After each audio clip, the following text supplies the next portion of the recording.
This is a selfie snapped by a migrant as he trekked through the jungles of Panama. While many have traveled thousands of miles from South through Central America to the U.S. border, Fazal Khalili's journey began on the other side of the earth.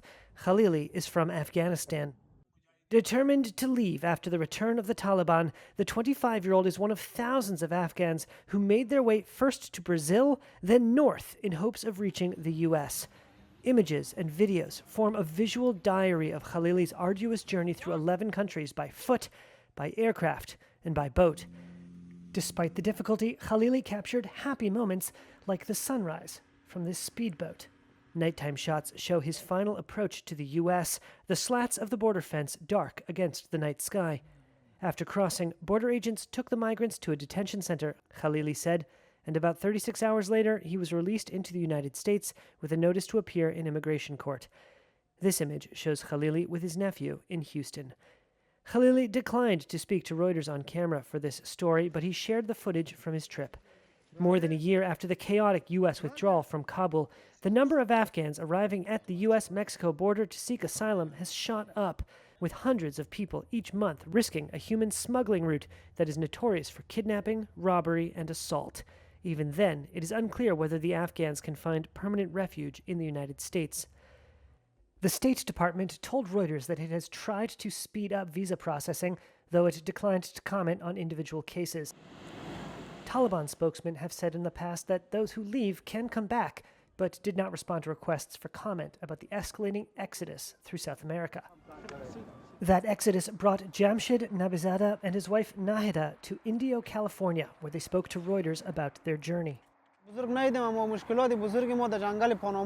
He said they hired a guide during a trek through a jungle region known as Darien Gap on the border of Colombia and Panama, but the guide abandoned them. They were robbed at knife point along the way, and a storm washed away their food, water, and belongings.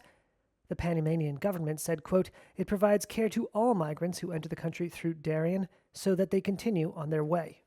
Another Afghan who made it to the U.S. is 25-year-old Ilyas Osmani.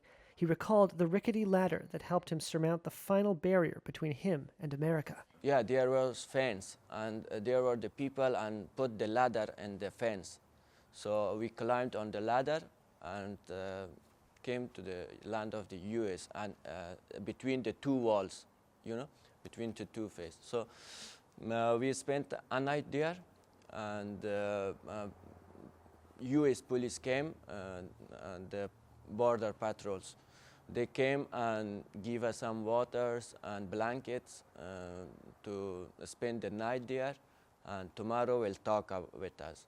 Osmani had won a U.S. immigration lottery in 2020, allowing him to apply for what's called a diversity visa. But precautions during the COVID pandemic delayed visa processing, and the U.S. Embassy in Kabul closed when the city fell to the Taliban.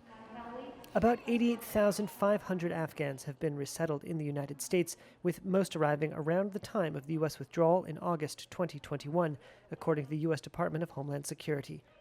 Thousands more want to leave the country. Some 51,000 Afghans have applied to enter the United States on an emergency basis since the Taliban takeover, but DHS said only around 600 have been approved. In addition to trying to speed up processing, the U.S. State Department said it has offered support to governments in the region to avoid, quote, irregular migration. It declined to comment on the individual cases Reuters profiled. In mid-January, Osmani traveled to San Francisco for an immigration court hearing date he was given at the border. But when he arrived at court, he was told his case was not in the system. Nonetheless, he's happy to be here. It feels good to me when I think that I'm now in the United States. But hopefully to get the documents as soon as possible, that we'll live with a safe mind and a happy life.